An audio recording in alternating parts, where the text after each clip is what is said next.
What's up, everybody? Welcome back to Couple Things with Shawn and Andrew, a podcast all about couples and the things they go through. Today, we sit down with Jamie Otis and her husband, Doug Hayner, who you may recognize from Married at First Sight, the TV show. She was on Bachelor, the TV show, and they have their own podcast, Hot Marriage, Cool Parents. They're all over the place. They got a lot going for them, and they're pretty fun. We had a good conversation. We had a great conversation. We got real, more real and in depth than we ever have. Oh, man. You'll know what I mean when you get there. Yes. And then it's awesome. Jamie and I really connected because she is a labor and delivery nurse before she went into like the whole TV world. And then on top of that, we talk about the fact that they literally got married at first sight and how that has shaped their marriage and their views of marriage and relationships. It's a really fun conversation. Yeah, I learned a lot actually, and it changed my perspective. I think that their experience is cool in a lot of ways. It is. I think they have so much wisdom for having gone through an experience that a lot of people haven't, but maybe they should. Funny story. I'll let Jamie tell the full details, but she was not super pumped at first sight. Yeah. Which, anyway. Yes. But now they have 2 kids together, and Doug's hilarious. I could talk to Doug all day. Jamie's great. You guys connected really well. And we are going to do a podcast with them on their show. Yes. Again, it's called Hot Marriage, Cool Parents. You can check that out. We'll link this in the description. But before we jump into it, if you haven't, please subscribe to the show. Give it a rating. We love hearing your feedback. It was good. I feel like last week people shared their true feelings about our interview, and I appreciated that. Yeah, meant a lot. Anyway, continue to do that. Let's go ahead and jump into this one with Doug and Jamie.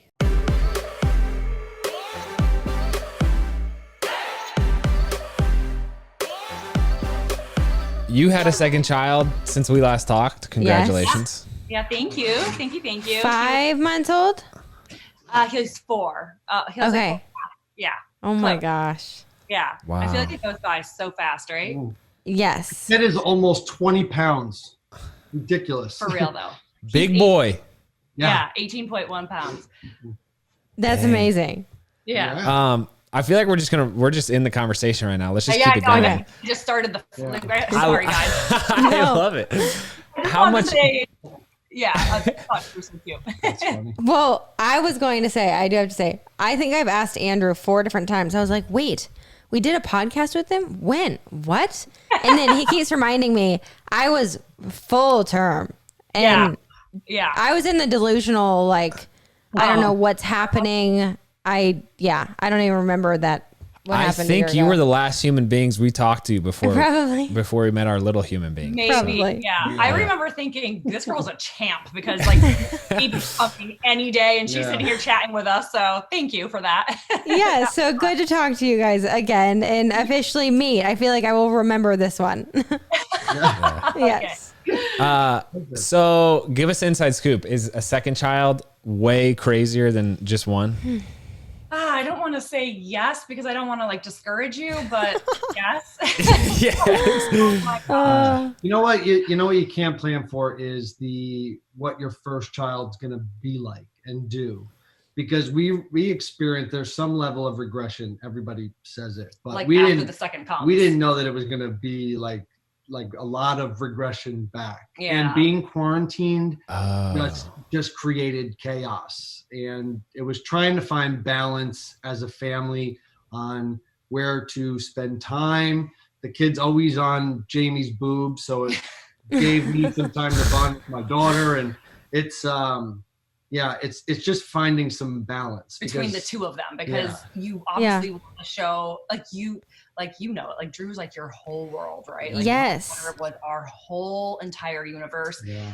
And I was so scared that I wouldn't be able to show her the same amount of love and affection. I was scared that she would notice it, like, obviously I'm not going to be able to, I have a newborn, but I was like, I just don't want her to feel like any sort of abandonment or neglection. And obviously those are some big words for having a second baby. It's not like no, you're literally speaking like everything that I've been thinking for the past few like months. Cause we've been talking about like trying again.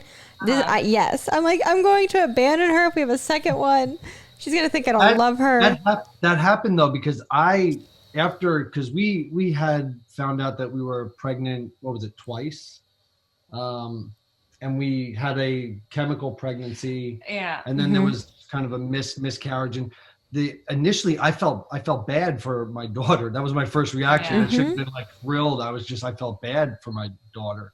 And I said this before, I was like, I didn't know if I could have, like, I had so much love for my daughter. It's like, how am I going to be able to love another human being the same? It was just like this thing that was going on in my head. I was like, I love this kid so much. How can that, like, I didn't know if I could divvy up the love and make it seem fair. Yeah. But you're saying you're doing it. You got it. Yeah. Well, no, Yeah. I hope he's saying that. No. I love my daughter way more than I love my son. No. No, I didn't talk. I didn't know. I actually didn't know that, like, the first child having a regression because, like, is it a kind of a form of rebellion? I think that it's, I wouldn't want to say the word rebellion, but like, I would say like seeking attention. Yeah, like seeking attention and rightfully so, because, like they go from you doting on them 24/7 to all of a sudden you definitely are divided, you have no choice but to be. She legit went back to like goo goo gaga, like saying that exact phrase. Like, oh, wow. She would, Like say 5 to 10 word sentences all the time. She carries a whole conversation. And then she started going, and like up. And I'm like, you just turned 3. Like where are your words? Oh, It's really sad. yeah. It makes sense though, because they're seeing a baby get attention because the baby is acting like a baby. Right. Yeah. Oh my gosh. Shawn, I don't know if you guys felt like this with Lady. Was Lady around before your daughter? Yes. So Shawn, like, loves dogs. I love dogs, but she treats them like a baby. And she's like, I don't know how I'm going to love a baby as much as I love the dog. And then I guess it just kind of happens. And then you have the baby and you're like, oh, yeah. Well, Wait, I have a dog. Cannot. Okay, we have to talk about this for a second because it is so true. So obviously, actually Doug loves our dog Lady, and she's just a little tiny like Chihuahua mutt. She was a rescue dog. Yeah. And like, you just think your dog is your whole world before you have your baby. And I remember vividly like sitting at the counter holding my dog and like petting her and loving her, and someone saying, oh, you wait till you have a baby, like that you won't be doing it anymore. Like you won't be holding your baby like your dog as a baby. And I was like, never. And now, like the dog barks, I'm like, shh, I'm gonna throw you out the window. Like well, and then I remember before having our daughter, when people would say that, I would be appalled. I'd be like, they don't get it. They're not dog people. They don't like animals like I do. And anymore, I'm like, oh, no, just whatever. I think it was, how old was Drew? 2 weeks? 3 weeks? 2 or 3 weeks old. It was like the first day where we got her in her crib or like in her bassinet asleep. Like we had like some sanity to us, and let Nash out, our dog, to go to the bathroom right before we were going to like try to take a nap / go to bed. He comes back, no joke, 5 minutes later, skunked. Oh man. And I was like, I didn't remember what you were outside. talking about, and then I just remembered it, and that was so brutal. It was the first time like in my dog mom, reality that I was like, he's good. Fend for himself. I will see him. If he is here in the morning, you can say it'll be good. That's such a strong smell. Yeah, it's brutal. Oh, it was so bad. But Wait, so I remember with Drew, I feel like 4 months was the turning point where we understood kind of what the new routine was. We understood what new sacrifices we would have to make as parents, and we kind of like settled into the routine a little bit.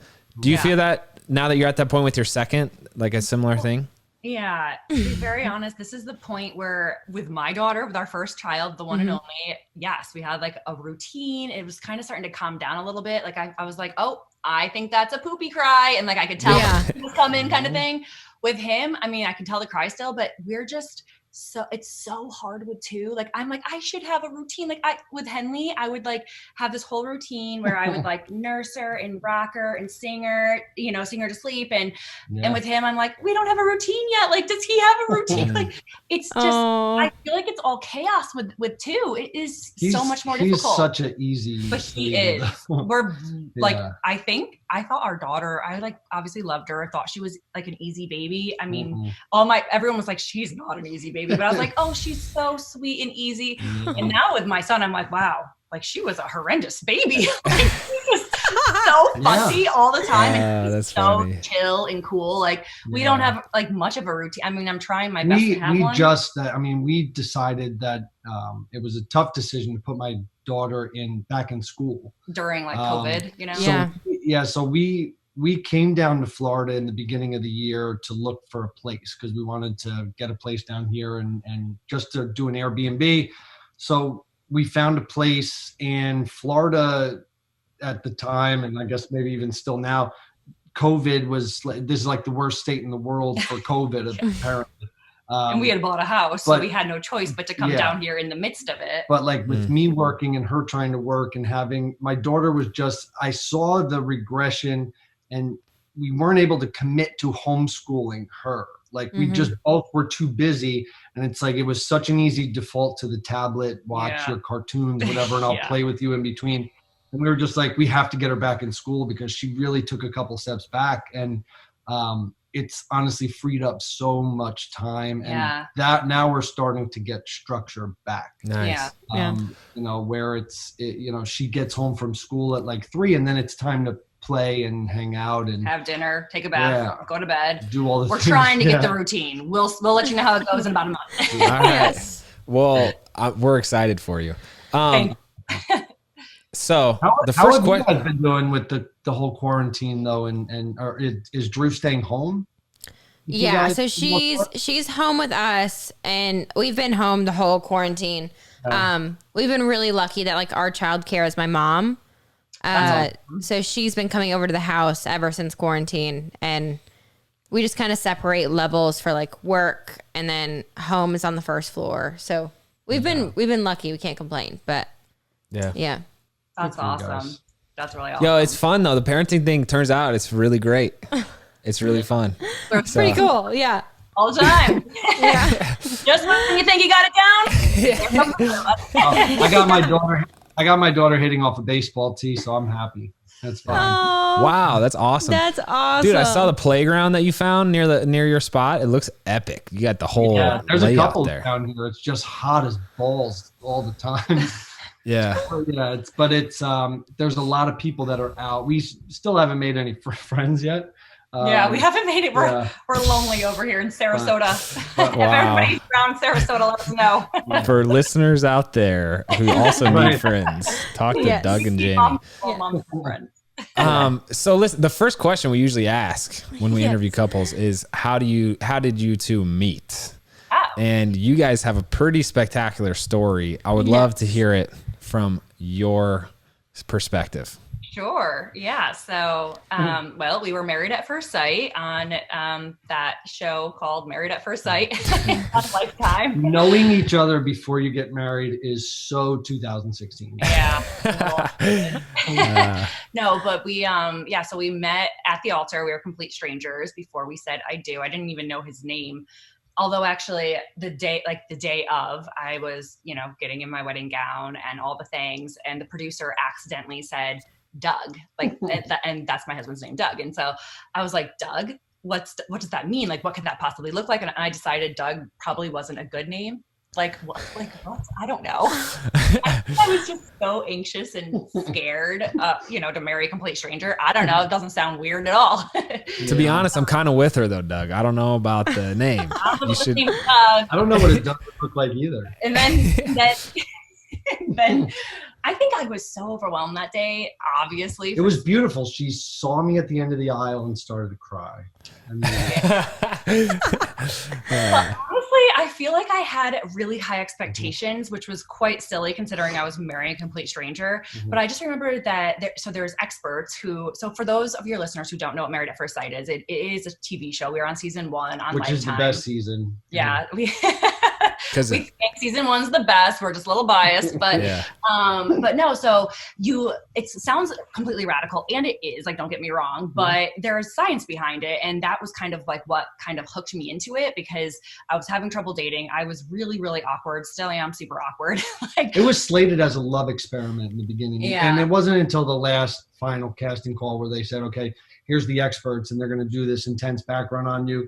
You're going to be able to give us all your deal breakers. You're going to be able to say, this is what I imagine my partner as, and these are my values, and this is what I want to marry." And based on that, they would match you up with someone that is perfectly compatible based on their algorithms. So for some people, it was like they just got up and left, like walked out of the room as soon as they said that. They were like, this isn't dating, this is marriage, and you're asking me to marry a stranger. For me, it was too weird of a thing to pass up. It was just like, there's got to be a reason why I'm here. And I stayed because I was starving, and they had a great cheese platter and fruit that was there. Yeah. And then I met the experts. Are you talking about at your wedding? They had a nice cheese platter. No, at the final casting call with there was all dudes. I gotcha. They were introducing everybody, but the way that I looked at it was, if you're going to follow my deal breakers, and if you're going to follow everything that I say, and you're going to get to know me personality wise, sexually, like just values, religion, like everything, and then you're going to match me with someone that's perfect to that, like, why not? Like, that just seemed like a great, just a best experiment ever, and you weren't guaranteed a match, obviously, but the person that they're going to find is going to be the person that you imagine in your head. It was like a no-brainer for me. Yeah. So you were able to say your deal breakers, and also like the experts, they aren't just like Joe Schmo, off the street. They really were, like, to me, they seemed like they had great credentials. They were risking their own professionalism on the line. They all had their own practices and whatnot.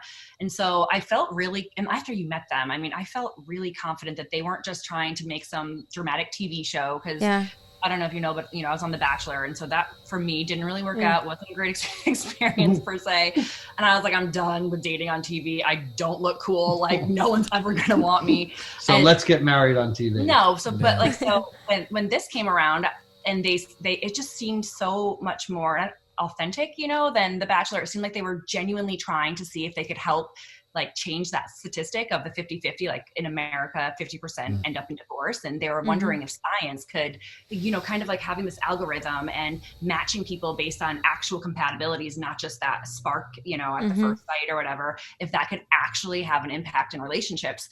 Turns out, I don't think that we're even 50-50 for the show Married at First Sight. We're going on season 12 now. Which is crazy. So yeah, and I don't think that even 50% have stayed married, but we stayed married. It worked for us. So that's cool.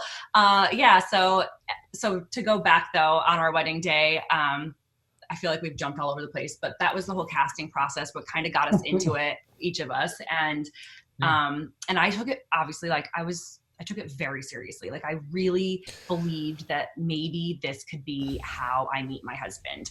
And I just thought that it wasn't like, it wasn't like The Bachelor. It just seemed so real. And so I was like, this is how I'm going to meet my husband. And the professionals, they all, like, the experts, they were all like, oh, this guy who was a stranger at the time, he's so great. You're going to love him. And so then, standing there in my wedding dress, I'm like, this guy, it's going to be Brad Pitt. Like, he's going to be so great. I'm going to love him. And then I look down and I'm like, that's the Doug. And I have no chemistry. I don't feel any like happiness. There are no sparks. I'm in my wedding gown and like my mom's there and my nieces and nephews, like we're like the ring bearer and the flower girls. And this is my real wedding. And I don't know this guy. And I freaked.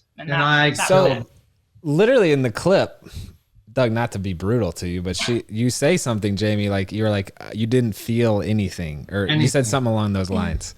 I mean, like, I didn't want to pretend to be, this is the thing, is that like, I didn't want to pretend to be some happy bride because we were like making a TV show. I didn't want to pretend to be in love because now I'm married to him. I wanted to be honest about, I didn't really think it was going to work out. And I didn't want, I don't know. I felt like I had to be honest, and I wasn't immediately, I didn't think it was going to work out because I just didn't have that feeling, you know, like you don't know, you do your wedding day and you envision some sort of spark or chemistry. Yeah. And I think I did. I mean, clearly looking back, I had like high expectations. I should have just hoped for like a nice guy smiling at me, not like Brad Pitt. So, you know, I was smiling ear to ear. Yeah. Oh, he had the biggest grin. He was sweating profusely. Because you know what it is. I'm with you there, Doug. Yeah, when we go, you know, and I appreciated her honesty in a way. Even I never saw it as like she just didn't find me attractive or she just wasn't into me. I didn't see it like that. I was like, all right, well, this person's like a real person. Like she's not going to try to just fake it. We both said, you know, be the same person on and off camera from there. But yeah, it was just I had something to say and I just lost it. Well, no, I think go ahead, Shawn. I was to say, so I'm curious. I have a million questions about this. Now I need to go back and watch this whole season because I'm fascinated now knowing you guys. You guys get married for the show. Yeah. What happens? Because you guys are complete strangers. Right. So, like, how do you even begin to get to know your husband? Right. Who? So it was, and I'll get to that. So just real quick, the hardest part to get over was whether this was going to be a for real sort of experiment or not. Yeah. And so when I gave my deal breakers, I was like, you know, I like to stay in shape. I would hope my wife would also like to stay in shape. I'm not into redheads, nothing against redheads, but just like, I'm not into that. And then you have a redheaded baby right now. There were other things that may make me seem racist, but like these were my deal breakers for someone. Yeah. And, so the ring bearer and the flower girl come out. They are just straight, like beyond gingers, like little kids.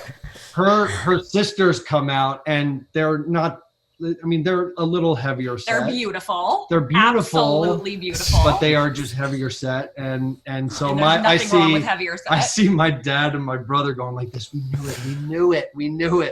And then she walks in, which was amazing. But so we had the awkwardness of meeting, saying hello, finding out who are what literally said, "Hi, I'm Doug." As that's exactly what it was. Yeah. And that's actually how my daughter got her name, Henley, and we'll talk about that in just a second. But the experiment is going to document you for 6 weeks. So it's you're going to sign the marriage certificate. You're going to go on a honeymoon. So it was like 4 days on a honeymoon. You're going to come back. You're going to move in with each other, and then they're going to document everything. You don't have to take off work. They're going to work around your work schedule. They want it to be a real life marriage documentary type.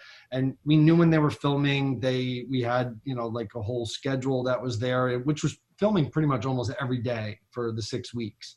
And we would get to know each other as we go through. And we were the first season, they didn't have a template to work off of. They didn't know what was going to catch on publicly and what was going to be popular or whatever. So they filmed everything. They let us be ourselves. Like we didn't have to say or do anything. It was just like, we're just going to put a camera here and just watch you guys as you go through. And, you know, turned out that it worked out pretty well for, I think, the show, you know, being as long as we've been on. Yeah. But no, I feel like Shawn, like, I guess like what caused, at least for me to like become attracted to him was really, so at our wedding. My dancing. Definitely not as dancing. Well, no, like he like truly won everyone over at our reception. So of course, all my friends were like, are you crazy? Like, are you really married? Yeah. Like, is this really legally binding? And I was like, yes, like, but trust me, I feel like if you met the experts and if you understood this process, you wouldn't think I'm crazy. And they're like, you can't tell me anything that's going to make me think that you're not crazy. But I really like had this gut feeling for some reason. So anyways, we're at the reception. And at this point I had like a panic attack and I was like, everyone was right. I'm wrong. This was a bad idea. I take it back. I don't want to be married to him. And at the reception. So you already married. Yeah. We said I do. Like I went, like literally going down the aisle. I was like, I felt like I couldn't back out now kind of thing. Yeah. Sitting there staring at me. And so I'm like, I do. And I literally give a thumbs up like that. Like this is, and so then like, you know, we have to take these pictures for, you know, for the show, I'm assuming, because I'm like, well, you're making me look wedding like photos. That's why I said I didn't have like, I love how reality TV can clip things, because I was like, I'm not attracted to him. Please don't make me like pretend that we're in love, because they're like, kiss him. And I'm like, I don't even know this dude. Like, I'm not making out with him. But did you though? No. Oh my God. You didn't. I'm telling you, I was very real on this. 4 days later, she touched my penis. That is true. What? Get there. Oh my God. That's it. So fast forward. Oh gosh, Doug. But to get there, like, I feel like you were very charming and clearly funny and just a sweetheart, like during our reception. And I was like, well, he's not a guy, I'm a friend. And and we're like leaving the reception and I'm talking to my girlfriends and they're like, I was like, oh, I don't know what to do. I think I might put a pillow in between us because I'm just so uncomfortable. And they're like, Jamie, give him a chance. He's so sweet. And I was like, you just told me this was a bad idea. Like, you're the one that told me not to even do this. And now you're like, give him a chance. He's so great. Oh, look at him. He seems so wonderful. And I'm like, what? So I think that kind of helped bring my walls down, that my friends and family were able to see something that clearly I wasn't able to through all the tears. And it's interesting. I don't know if you guys have ever watched a Black Mirror episode or maybe even The Social Dilemma, where they kind of like humanize the algorithms that computers have. I feel like you guys kind of were that for like these dating apps, which I used to be super skeptical of dating apps, but then like you actually look at, they are able to gather a lot of information. Yeah. People's deal breakers, people's like preferences, whatever that is. And one of the experts, Dr. Pepper, it sounds like a meme. I was about I know. She's what was she? A psychologist? She's a sociologist. Sociologist. She was part of the creating the algorithm for some of the dating sites. So that was her background. So that was Match. Yeah. Dr. Pep. Dr. Pep. Yep. Nice. Well, and sorry, I interrupted you. Well, I was just thinking like it is cool though. Part of marriage, you do go in blind. Like, I don't know who Shawn's going to be. I don't know. Like, I don't know if, even if we dated for 2 years, like maybe there's some deep, dark secret or weird habit that I didn't know about. And the fact that like what you said, I looked up the stats from I think there's 3 couples and one got divorced after 4 years and one ended up not staying married after the 8 weeks or whatever. Yeah. From our and then season, you guys, yeah. So then you mentioned like you had, like you truly believe that it could work. And I feel like that's kind of just marriage. Like you just gotta have that optimism almost. Yeah. And then it works out. Yeah. And I feel like you have to work at it, whether you, regardless, you could be smitten with somebody, get married or even before you end up getting married, if you're like traditional and date first and are engaged and you're just traditional and date first. Well, traditional. Yeah. I was gonna say that's probably, there's something like he was saying, there's something to that of you guys both were optimistic that the compatibility algorithm was going to match you. So has there been points within your marriage since then, which has been 7 years? Yeah, 6.5. Yeah. Which amazing. Congratulations. Have there been points where, you know, every marriage goes through like peaks and valleys of like, oh, I just don't like you today, but I love you tomorrow, whatever. Have you gone through times where you're in a valley of like, oh, I don't like you, but we're compatible? Like, did that give you any confidence within your relationship to say, oh, we should make this work because it can work? That's it. I feel like that was day one for me. Like Yeah. it really was day one. And then, you know, as I got to slowly get to know him and like, we just talked and talked. I mean, obviously I didn't even kiss him for, I don't know, I guess a couple days. We didn't even kiss because And then on day 4, Jamie. And I don't know that it was day 4. It was actually the end of our honeymoon, so that would be like day 7. But within, I would say solid within 2 weeks, I definitely like I really liked him. Like, and I think that it was the kicker for me was that there's a few different things that are kind of bizarre, but the first thing is that the morning after we got married, we go out to get coffee, and we got married in Manhattan. And so it was March. So it's really cold, and my nose tends to drip in cold weather. I don't know if that happens to anybody else, but like, it just like drip. Like, I don't get it. Don't ask me why. It's a little embarrassing. It's fine. It's not a big deal. But it was dripping, and he was sitting right next to me. We're in the taxi cab.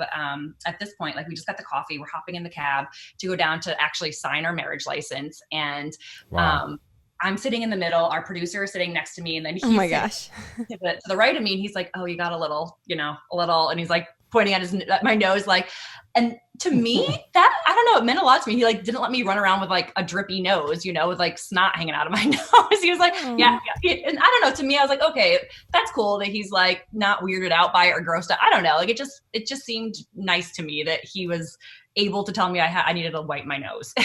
And then at the courthouse, I didn't know my father for a really long time. It's blank on my birth certificate. And so that's always been like a very sensitive subject to me for probably obvious reasons. Like my mom, I had 4 paternity tests and they were all negative when I was a kid. And so it's just always been a sore subject, nothing nothing I was ever proud of. And of course, like, at this point, like I'm slowly, like I've been talking to him. I'm slowly starting to like him, and we're at the courthouse, and they like pull me back to like verify that I indeed do not know who my father is, because to them it looks sketchy AF that the dad's line is just blank, which I guess I get, but I can't imagine I'm the only one who doesn't know my father.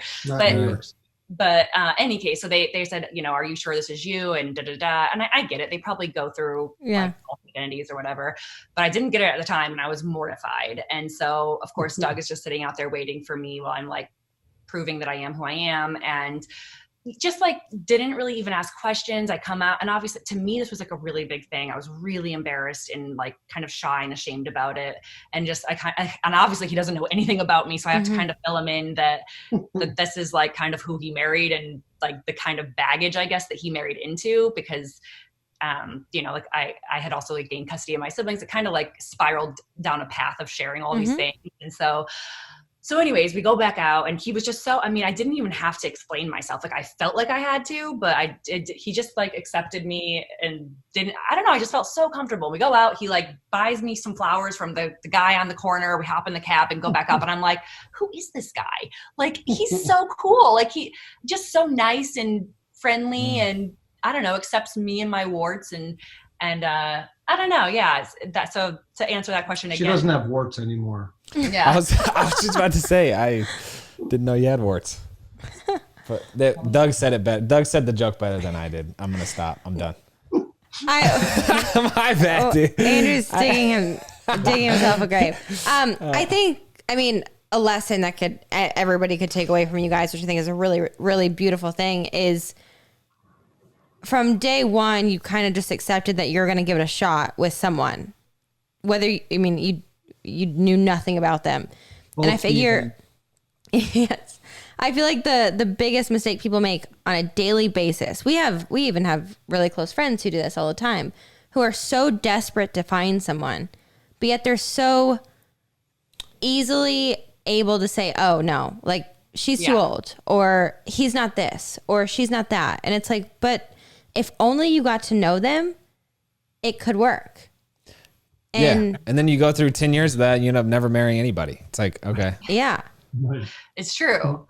I couldn't agree more. I feel like, I don't know, at least my own lesson was like, I clearly would judge books by their covers, and I wouldn't like get into the deep nitty gritty part of it. And how many books are amazing if you don't judge their books, judge them by their cover. And so I totally agree. That's like the biggest lesson that I learned from my own marriage. All right.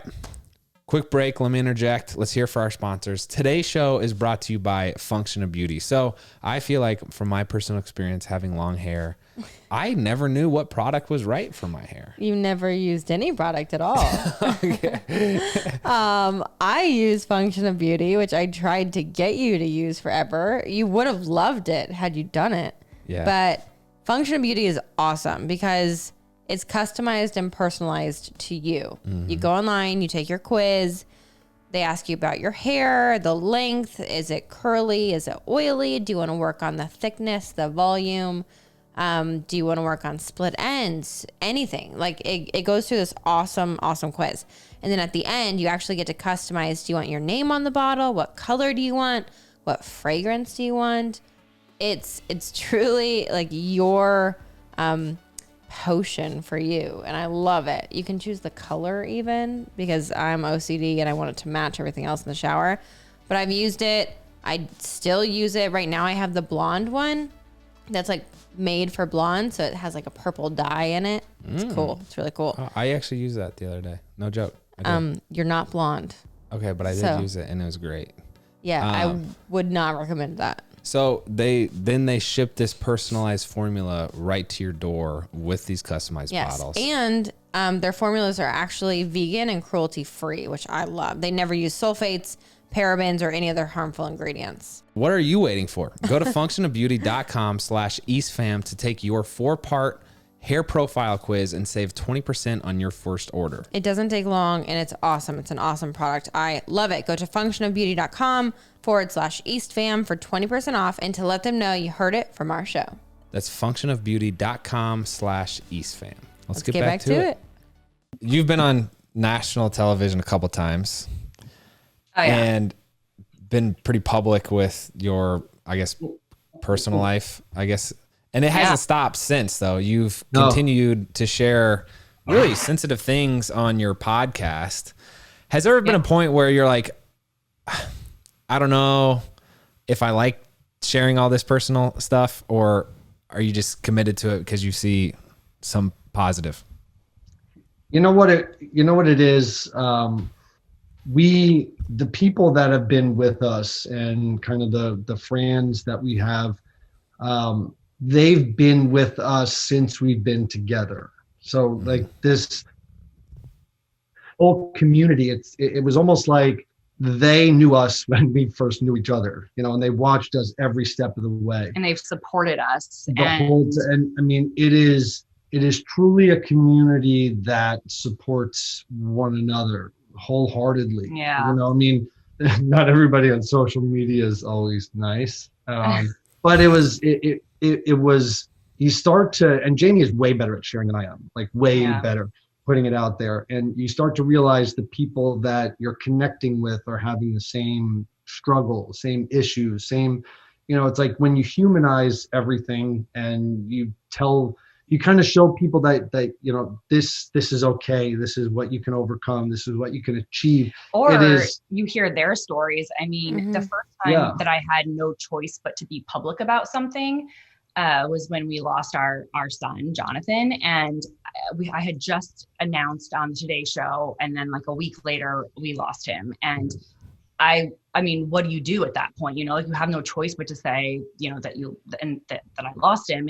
And so the amount of women who flooded my inbox with their own stories and their messages of support and love. I mean, it was at a time that like my husband, everybody copes differently. Like he literally goes back to work and I can't get off the couch, I can't brush my teeth or get in the shower. And he's, everyone copes with that type of thing differently. And so for me, I felt very isolated and alone during that time. I didn't know anybody who'd ever had a pregnancy loss. And so I literally sat on the couch, like just bawling and just feeling so alone and desperate for some sort of connection. And then randomly these people will just flood me, like my email inbox. Like they got my email and I'm like, wow, like it just, and then others saying that like they heard my story and it made them feel less alone. And I'm like, wow, like that was the first time that I realized that I know that social media can be definitely, a little intrusive and people can have their opinions, but it can be such a blessing in a way to like, I guess like the first intent of it was to be able to connect people so that they don't feel alone. And it's a wonderful way to destigmatize situations that are considered like taboo. And I mean, I know that you guys obviously know about that as well. I'm sure I don't know if like you have the same experience or not, but for me, it felt like being able to talk to somebody who went through the same thing that I went through, and to understand that I'm not the only one feeling like this, and to even hear that like it's not your fault, you know, those types of things. It just really meant a lot to me. And so then from there, I've almost like made a vow not to hide and shame. I mean, even the whole thing with like not knowing my dad, there was no reason for me to ever be so ashamed of that. Like, that's not my fault. And because I hid for so long with that, from my friends in school, I mean, I wouldn't invite anybody over. So my mom, you know, she has dependency issues. She is a recovering drug addict. And, we lived in like, you know, some beat up homes, to say the least. And I wouldn't invite anybody over. I wouldn't let anybody know. And I would just like paint the smile on my face and like just pretend that life was good, because I was so embarrassed. And I realized, and also even on The Bachelor, like I never told a soul of those, like not one girl I told kind of like what the situation would be like if I ever made it to hometown dates. I don't know if you guys, you know, are Joe. I was like, I can't really bring him home because I live in a trailer park and I have custody of my sisters. Like, that's not, I don't think he's going to be like, let me marry that one. And I also went on The Bachelor, like super excited, like kind of hoping that it could be like real love. I was so naive. We didn't really have cable and whatnot. I never really watched The Bachelor before going on it. If I had known that it could have been super fun if I just let it all go, you know, like that's the thing, is you don't have to hide with what you consider are your flaws or what you think is so shameful. Like, let it out, because there's someone else who thinks that it's shameful as well. And turns out it's really not that shameful, whether it's you don't know your dad, or, you know, you have a pregnancy loss, it's not your fault, or, you know, anything of the nature. I mean, I have HPV. That's like the newest thing that I feel like everyone's like, you know, but I'm like, so does 80% of the population. Don't hide that. Like, let's talk about that and like figure out how A, we can support each other, and B, how we can like get rid of that ish, you know? Yeah. Preach, Jamie.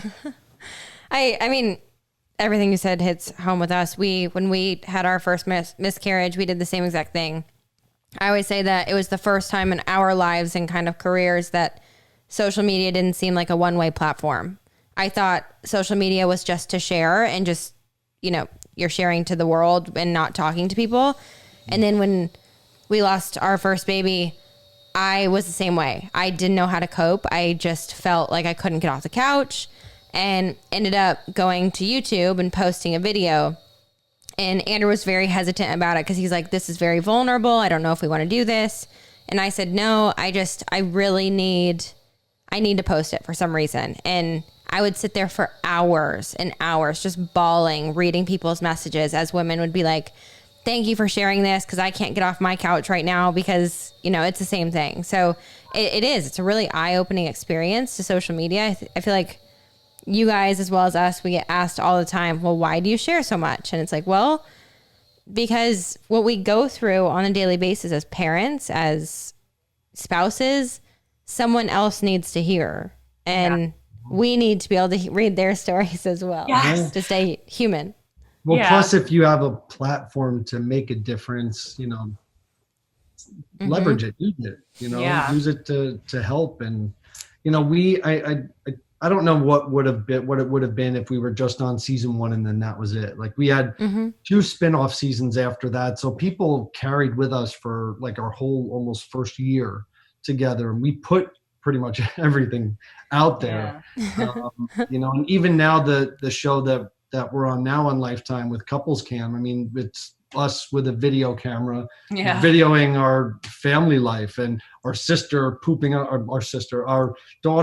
on the floor, which I'm like, please don't air that, like rubbing a milkshake all over her. But you know, us going to the beach, I mean, it's, you know, we've put a lot out there, and I think people appreciate it.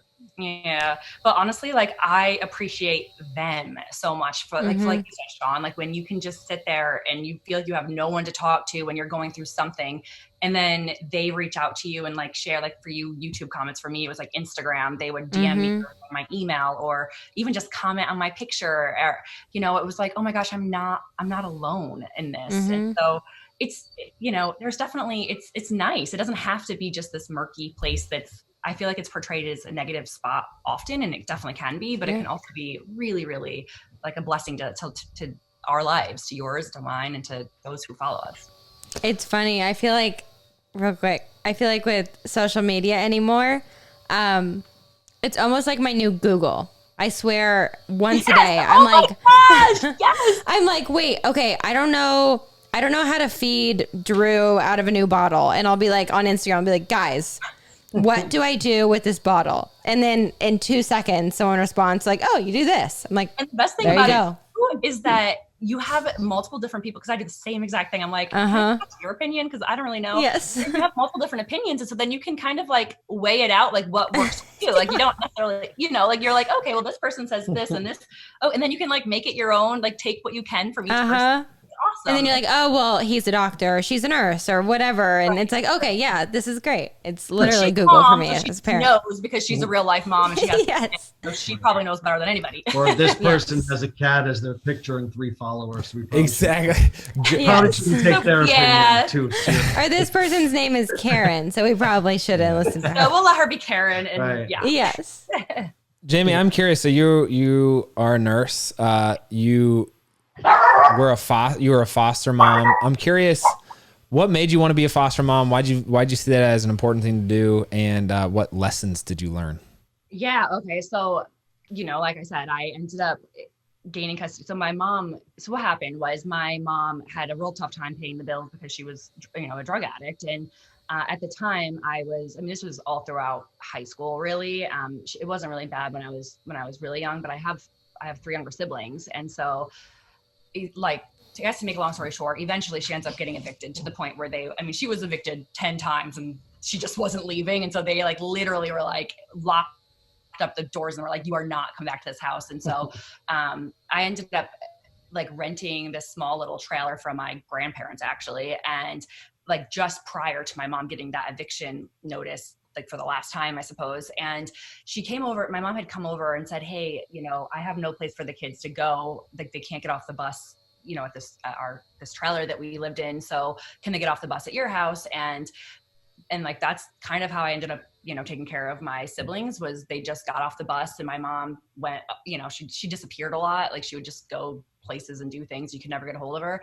And that was the first time I realized, like, I don't know, just like, I feel like I'm going to get emotional. It's definitely hormones from nursing, I feel like. But it's just, I felt like I was a bit selfish first of all, for even just leaving my siblings in that trailer, because there were like holes in the floors and the ceiling was leaking. There was no heat, no electricity. It was a disaster zone. And I remember thinking to myself that I wanted out. Like I wanted better for myself. And so that's when I asked my grandparents if I could rent their trailer from them. And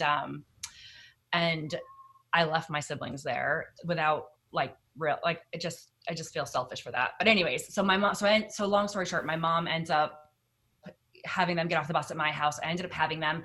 And I read this book called They Cage the Animals at Night. And it's a book about this little orphan boy. And so if you ever, want to read a book that'll make you cry, you could read that. And I just remember thinking if I hadn't, first of all, like been old enough to take care of myself and my siblings, like we could have been in a foster care system, and what would have happened to us? And so I don't know. I just felt like it just really like tug on my heart that I become a foster parent to help more kids who, I just remember like everybody thinks that like foster kids are so bad and like, they're just going to cause ruckus and they don't have parents, so they run wild. And it's like, not every kid who doesn't have parents is going to turn out to be, or every kid who has parents who are drug addicts, I should say, or like, parents who aren't as interested in them, or maybe you grew up in a trailer park. That doesn't mean that you are going to turn out to be a drug addict as well, or that you're going to live off welfare the rest of your life just because you grew up like that. And I wanted to be able to like help kids who are like growing up the same way that I did, and I guess I just knew that it didn't have to be that way. And so that's kind of how that happened. It's pretty amazing, Jamie. I feel like when I look back at my ancestors, my grandpa was the pivot person from being born to an alcoholic in the slums, like easily could have let life circumstances take him down a similar path, but he changed. Like, you didn't learn good parenting. It doesn't sound like necessarily from your upbringing. But now your guys' babies will, which is really cool. You're literally the pivot for your family, and you're and not to make that sound harsh on your mom, but just because now I'm sensitive towards my mom, because now I'm a mom, and I'm like, geez, I mean, not for nothing, she did raise me. Like, I didn't have dad who raised me, and I am who I am. So, and that's not, and I've had there was 5 of you. I had to come to peace with that. Like, there was a very long time I was bitter towards my mom for like many things, but I'm realizing now that my mom, that we all have a story, and my mom had a really rough go at life. Like, she had a tough time. She had very poor coping mechanisms, and it doesn't make it okay. Like, my siblings are still a little more bitter sometimes than I am. And they're like, yeah, but we were in worse situations than she was, and we made it out. But I feel like you can't look at life like that, because if you do, you're just going to be a negative, like Nelly your whole entire life. Like, my mom had a rough go. She had very poor coping mechanisms. She didn't have any support system. I was fortunate that she dropped these kids off in my lap. And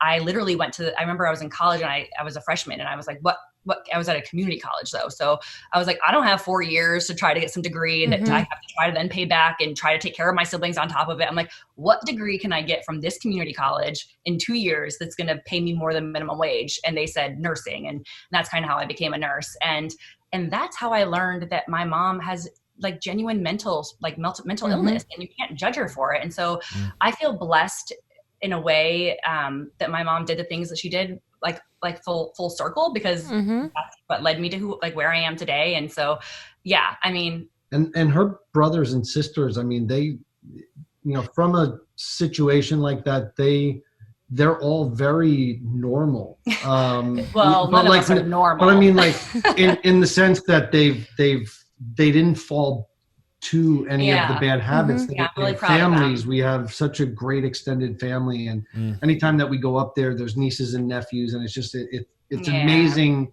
how they all came out, considering what they all started with. Well, all credit to you. That's a pretty amazing story.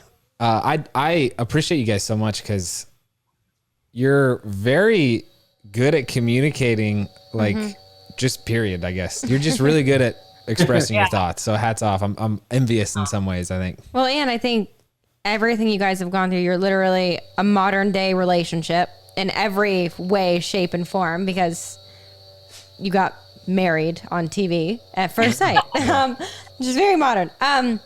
But you guys have gone through so much, and a lot of the different topics we've talked about on our podcast is marrying in or dating into baggage and relationships and everything that comes with it, and not giving up on a relationship and making sure you work for it, and just like everything. You guys are truly like the epitome of that, which is really, really cool. So tell us about your mission, though. You intentionally named your podcast, your show, Hot Marriage, Cool Parents. What are you trying to achieve there? Like, why that concept? Well, the whole idea is kind of like it's a mockery. It's a joke. Like, we don't necessarily always have a hot marriage, and we definitely aren't always cool parents. But we're just figuring this out as we go along, kind of thing. It's almost like therapy. Oh my gosh! Do you ever feel like your podcast is like therapy? Like, it's almost 100%. Like we bring up interesting topics and speak with people that are directly have an effect on either how we're feeling or what we're doing, and it's a way for us to just air it out and leave it out there without having to sit here just looking at each other and having the same conversation. It's let's bring people in and be that, be a fly on the wall with everything. And it's, we didn't have, and I mean, we learned very quickly how much work goes into a marriage. Same thing with parenting. And we had our struggles going through and having to go to therapy, which lasted a couple weeks. But I mean, even having, a little longer than that. Yeah, but having, even while she was pregnant with Henry, like, we were in the worst place possible. Yeah. Where if we weren't pregnant, I don't know if we would have made it to here. Yeah, that's very true. And it was just, there's a lot of experience in that, and there's a lot of stories to tell in that, and it helps us. Yeah, it helps us with communicating. Yeah, I feel like we love the podcast because it does. It's like a therapy session. It helps keep us connected, but also it keeps us kind of held accountable because everyone who's listening, they have, input. Like, for example, the other day I said a normal vaginal birth, and someone said, I wish you didn't call it a normal vaginal birth because a C-section is then not considered normal. And I was like, okay, right. You're right. So I'm sorry. But so yeah, we love the podcast. We love our listeners, and it keeps us, they hold us accountable. Yeah. My favorite part is being able to connect with people. Like you just hear amazing stories, and you hear how other people make their marriage work, or like whatever, whatever, however they got to where they are. And it's like, oh, wow. Well, if you guys can go through what you've been through, I'm pretty sure we could probably make it through whatever the heck we're going through. Yeah. Speaking of hot marriage, though, air quotations, headline from, I think, Friday. I don't know how you feel about this. It says, Friday? Jamie Otis reveals she and her husband, Doug, oh boy, haven't had sex since birth of son. That's true. That's what I was saying. Okay, so Have I thought fun having baby number 2. Let me plug in the laptop. I don't want it to die on us. But yeah, so it's true. Well, it wasn't charging, Doug, and I don't want. Sorry. I love this. I love this right now. What's happening? Let me see. Was it charging, Doug? I don't think it's charging still. But I will answer. I thought you guys were trying to show percentage. Oh, it's 1%, Doug. We really do. I don't know what's going on. Wow. This is so exciting. This is happening live. This is happening live. We can wrap this up if you guys, that was kind of my last question, but. That's your last question. That was it. Right. We planned it. We planned it because of this headline. Right. Oh, wait. Hold on. Is that why? That is it.